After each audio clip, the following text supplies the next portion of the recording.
ये तस्वीरें हर किसी का मन और दिल दहला सकती हैं। ये तस्वीरें हर किसी को व्याकुल कर सकती हैं। नेपाल में आई बाढ़ सिर्फ और सिर्फ एक बाढ़ और एक त्रासदी नहीं है, बल्कि इसके अंदर में, विश्व के अंदर में जिस तरीके का रिएक्शन हो रहा है वो बता रहा है कि ये ह्यूमैनिटेरियन कितना बड़ा क्राइसिस क्रिएट कर सकता है। आप ये तस्वीरें देख रहे होंगे जहां पर लोग कितने ज्यादा मर चुके हैं, इसका हमें अंदाजा ही नहीं है, क्योंकि अभी सिर्फ बॉडीज की काउंटिंग चल रही है। इसमें भारत के भी 150 से ज्यादा लोग क्या है, मिसिंग है। एंड ये नेपाल में आई जो बाढ़ है, इसके बाद में आप देखेंगे पूरे वर्ल्ड ने नेपाल की तरफ में अपने सहायता के लिए जो हाथ है उनको आगे बढ़ा दिया है, जिसमें भारत ने भी बहुत सारी सामग्री, ह्यूमैनिटेरियन एड्स को क्या क्या भेजा। लेकिन मेजर क्वेश्चन निकल कर यह आता है कि आखिर नेपाल में बाढ़ आई कैसे, और इस बाढ़ को हम हमेशा फ्लैश फ्लड क्यों कहते हैं। देखिए, अगर आप नॉर्मल स्थिति में है तो जब पानी बढ़ रहा होता है, आपको पता चलता है कि भाई पानी बढ़ रहा है, पानी बढ़ रहा है, पानी बढ़ रहा है, तो आप प्रिकॉशनरी मेजर्स लेते हो। जैसा दिल्ली के अंदर बता, आज यमुना का स्तर इतना पहुंचा, आज यमुना का स्तर इतना पहुंचा। लेकिन एकदम से अगर पानी बढ़ जाए तो उसको हम बोलते हैं फ्लैश फ्लड बोलते हैं। अब नेपाल का जो टेरेन है पहाड़ी इलाका है, तो अगर एकदम से पानी आएगा तो ज्यादा नुकसान पहुंचाएगा, क्योंकि वो ज्यादा स्पीड से आएगा, ज्यादा फोर्स से आएगा। लेकिन ये पानी आया कहां से? कल से अगर देखा जाए तो बहुत सारी कहानियां सोशल मीडिया पर चल रही है। किसी ने कहा कि क्लाउड बर्स्ट हो गया। क्लाउड बर्स्ट मींस कि एक ही रीजन के अंदर में बहुत ज्यादा बारिश हो जाना। किसी ने कहा कि चाइना की तरफ से डैम को खोल दिया गया, इसमें चाइना की भी कारस्तानी हो सकती है। तो किसी ने कहा कि शायद ऊपर कोई ग्लेशियल लेक बनी होगी, जिसके अंदर में अर्थक्वेक आने के कारण में वहां पर क्या हुआ, क्रैक हो गया और पानी नीचे आ गया। इवन सुबह तक आते आते देखा जाए तो यूएसए की तरफ से भी ये क्लियर कहा गया कि शायद ऊपर की तरफ में जो नेपाल और चाइना का बॉर्डर है, वहां पर एक अर्थक्वेक आया। अर्थक्वेक के कारण में जो नेचुरल डैम था वो टूट गया, एंड उसके कारण में पूरा का पूरा पानी नीचे बहकर चला, जिसके कारण में इतने सारे लोगों की जान चली गई। लेकिन अभी के समय पर यूएस ने उसको क्लैरिफाई किया है कि ये कोई अर्थक्वेक नहीं था, बल्कि एक अवलांच था। अवलांच को ऐसे समझिए, कह लीजिए आइस का एक बहुत बड़ा हिस्सा वो टूट कर, या फिर क्या मैं सॉइल का बहुत बड़ा हिस्सा टूट कर गिरा, एंड उसने पानी को एकदम से क्या क्या फ्लड के अंदर में कन्वर्ट कर दिया। ये मेजर रीजन इसके अंदर बताया जा रहा है। तो अगर हम देखें तो अभी के समय पर जो 150 से ज्यादा जो लोग हैं उनकी जान जा चुकी है। 400 से ज्यादा लोग अभी मिसिंग हैं। 133 से ज्यादा इंडियंस अभी मिसिंग हैं, जिनके साथ में अभी कांटेक्ट नहीं हो पाया। और ये जो आया है, ये कौन सी, बहुत कोशी रिवर के ऊपर में आया है। तो ये आखिर क्या है, ये रिवर के बारे में भी पढ़ेंगे हम, और रसुवा जो विलेज है उसके बारे में भी हम पढ़ेंगे इसके अंदर। लेकिन अगर आप देखें, जो सबसे पहला रीजन इसमें कहा गया कि नेपाली सिटीजन्स के साथ साथ में बहुत सारे फॉरेन जो सिटीजन्स हैं वो भी इसके अंदर में काफी ज्यादा क्या है, मिसिंग है।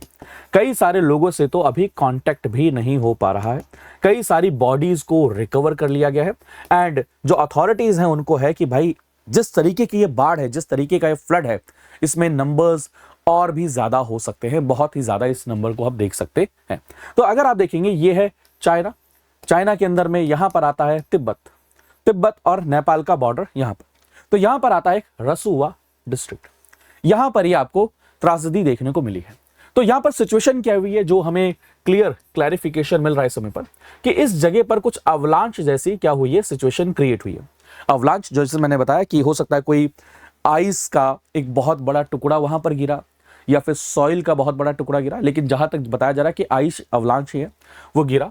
उसने क्या किया, एकदम से पानी यानी कि जो वाटर है उसके फ्लो को एकदम से एक बर्स्ट कर दिया, एंड वो फ्लो नीचे आते हुए यहां पर आप देखें गेरोंग, इसके बाद में आप देखेंगे ये आती है आपकी बहुत कोसी रिवर, एंड धीरे धीरे करते फिर ये बहुत कोसी रिवर मिलती है त्रिशूली रिवर के अंदर में, फिर त्रिशूली रिवर, और ये पूरा का पूरा एरिया क्या है, यहां पर आपको बाढ़ देखने को मिल रही है। इवन सैटेलाइट की इमेजेस को भी अगर आप देखें तो ये बिफोर आप देखेंगे कितना क्लीन, नैरो, एंड यहां पर आप देखेंगे सैटेलाइट की इमेजेस में पूरा का पूरा सिर्फ डेब्री से ये ढका हुआ है। तो आप इससे अंदाजा लगा सकते हैं कि कितनी बड़ी ये दुर्घटना थी। तो अगर आप देखेंगे तो जो सबसे पहले एनालिसिस किया जा रहा था, लैब्स की सैटेलाइट इमेजेस को एनालाइज किया जा रहा था, ये कहा जा रहा था कि भाई इसके पीछे जो सबसे बड़ा रीजन है वो अर्थक्वेक हो सकता है। एंड मॉर्निंग तक हमें भी लगा था कि भाई शायद, क्योंकि यूएसए के डिपार्टमेंट में इसको कंफर्म किया था तो लगा था अर्थक्वेक, लेकिन बाद में अब क्लियर हुआ है कि यहाँ पर डेब्रिस लेडन फ्लड जो आया है उसके पीछे जो रीजन क्या है वो है क्या, यहां पर अवलांच का होना। और ये किस जगह पर हुआ है, अगर आप देखेंगे नेपाल चाइना बॉर्डर के पास में है।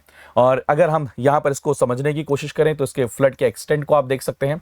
एंड लोगों को यहां से लगातार क्या किया जा रहा है, रेस्क्यू किया जा रहा है। एंड इनिशियल स्टडी के बारे में मैंने आपको बताया जहां पर कहा गया कि भाई कोई यहां पर लेक बनी हुई थी एंड वो उस लेक के अंदर में आउटबर्स्ट हुआ होगा जिसके कारण में फ्लड हो गया होगा एकदम से।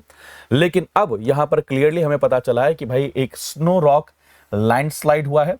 और वो लैंडस्लाइड कौन सी नदी पे हुआ, लेंदे रिवर के ऊपर में हुआ। एंड उस रिवर ने फिर कैस्केडिंग इफेक्ट किया है।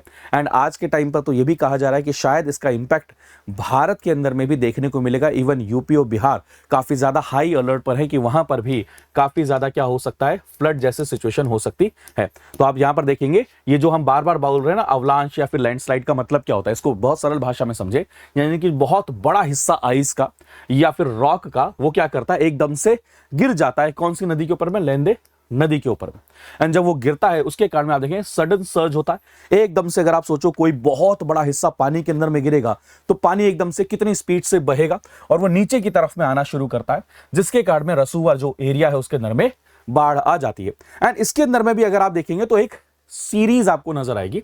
जो भोतकोसी रिवर है जिसके अंदर में फ्लड आया वो त्रिशूली रिवर की क्या है, ट्रिब्यूटरी है। ये पूरा फ्लो समझिएगा, त्रिशूली रिवर की क्या है, ट्रिब्यूटरी है।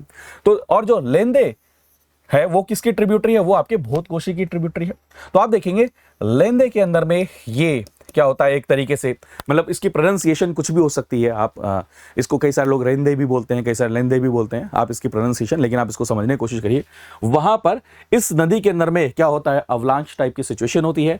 यहां पर एकदम से पानी होता है और ये ट्रिब्यूटरी है किसकी, भोतकोशी की। तो उसके कारण में भोतकोशी के अंदर में फ्लड आता है। फिर भोतकोशी किसकी ट्रिब्यूटरी है, त्रिशूली की। अब त्रिशूली इसलिए नाम मैं आपको बता रहा हूं क्योंकि त्रिशूली मिलती है बाद में जाकर नारायणी से, देवघाट पर। और यहां से ये भारत के अंदर में जो नारायणी आती है किस नाम से आती है, गंडक नदी के नाम से जानते हैं। कारण से इस पूरे के पूरे सीक्वेंस को भी आपको क्या है, प्रिपेयर कर रखना चाहिए। तो मैंने आपको बताया कि कहा जा रहा था कि भाई इसका एग्जैक्ट रीजन क्या है, इसको पहले आइडेंटिफाई किया जाए। एग्जैक्ट रीजन के पीछे मल्टीपल क्या है इश्यूज वहां पर निकल कर आ रहे थे। बट अब शाम होते होते तक हमें एक बिल्कुल क्लियर हो चुका है कि इसका एग्जैक्ट रीजन शायद यहां पर अवलांच ही है, अर्थक्वेक नहीं है। क्योंकि यूएसए ने भी इसको 2 बार, वहां के जो डिपार्टमेंट है प्लस में इंडियन IMD ने भी इसको क्लियर किया कि वहां पर कोई बारिश तो हो नहीं रही थी इतनी ज्यादा, तो एकदम से ये फ्लैश फ्लड क्यों आया होगा, उसके पीछे यही रीजन बताया जा रहा है। लेकिन इसके बाद में एक बहुत मेजर जो क्वेश्चन निकल कर आता है वो आता है डिजास्टर मैनेजमेंट के ऊपर में। इंफ्रास्ट्रक्चर को कैसे डेवलप किया जाए, कैसे प्रोएक्टिव एंड प्रीएम्प्टिव मेजर्स लिए जाए, कैसे जान माल के नुकसान को कम किया जाए। आप नाम लीजिए उन कंट्रीज ने, सभी कंट्रीज ने लगातार कॉन्टिन्यूसली यहां पर आपके नेपाल के अंदर में अपनी सहायता को पहुंचाना शुरू कर दिया है। अब हमें यह देखना पड़ेगा कि यहां पर कैसे दोबारा से पोस्ट कंस्ट्रक्शन किया जाता है, कैसे रिहैब किया जाता है। तो ऐसे जो डिजास्टर्स होते हैं दोस्त, ये हमेशा एक मैसेज होते हैं कि हमें हमेशा प्रीएम्प्टिव मेजर्स क्या लेने चाहिए। क्योंकि जो ग्लेशियर लेक आउटबर्स्ट के बारे में बता रहा हूं, इंडिया भी बहुत बड़े खतरे में है इससे। क्योंकि हमारे जो हिमालयन रीजन है वहां पर कई बार ये कहा जाता है कि ग्लेशियर लेक आउटबर्स्ट हो सकता है। आप केदारनाथ जी वाला एग्जांपल देख सकते हैं, आप सिक्किम के अंदर में एग्जांपल देख सकते हैं कि एकदम से ग्लेशियर लेक आउटबर्स्ट होता है और एकदम से पूरा का पूरा फ्लड आता है। तो इस कारण से ये डिजास्टर मैनेजमेंट के लिए बहुत ही इंपॉर्टेंट टॉपिक है कि कैसे हम प्रिपेयर्डनेस रखें, कैसे लोकल कम्युनिटी को प्रिपेयर रखें। एंड सबसे इंपॉर्टेंट चीज, कैसे जो पूरे के पूरे जो कम्युनिटी है या फिर पूरे जो इंटरनेशनल कम्युनिटी है उसको एक साथ कैसे डिजास्टर प्रिपेयर्डनेस में लाया जाए। अब एक एंगल यहां पर और ज्यादा निकल कर आता है जिसके ऊपर में थोड़ा थोड़ा करके बात हो रही है कि जो हम डैम की बात करते हैं, आने वाले समय में चाइना, जैसे कि ब्रह्मपुत्र नदी जिसको हम सैंगपो नदी, चाइना से जब ओरिजिनेट होता है तिब्बत से, तो उसको हम सैंगपो नदी जानते हैं, इंडिया में उसको ब्रह्मपुत्र नदी के नाम से जानते हैं। तो वहां पर वो डैम बना रहा है। तो हमें ये एक चिंता है कि आने वाले समय में कहीं ऐसी सिचुएशन हमारे नॉर्थ ईस्ट के अंदर में भी क्रिएट ना हो। लेकिन ये एक टॉपिक था जो आपके साथ में डिस्कस करना था, रिवर्स के बारे में पूरा सीक्वेंस चेन आपको समझाना था कि क्या चीजें हैं, क्या चीज चल रही है। आई होप आपको ये वीडियो पसंद आई होगी, और अगर पसंद आई तो अपना वैल्यूएबल फीडबैक जरूर शेयर करिएगा। मिलते हैं अगले सेशन में, तब तक अपना ध्यान रखिए, मुस्कुराते रहिए, पढ़ते रहिए। बाय बाय, टेक केयर दोस्तों, जय हिंद।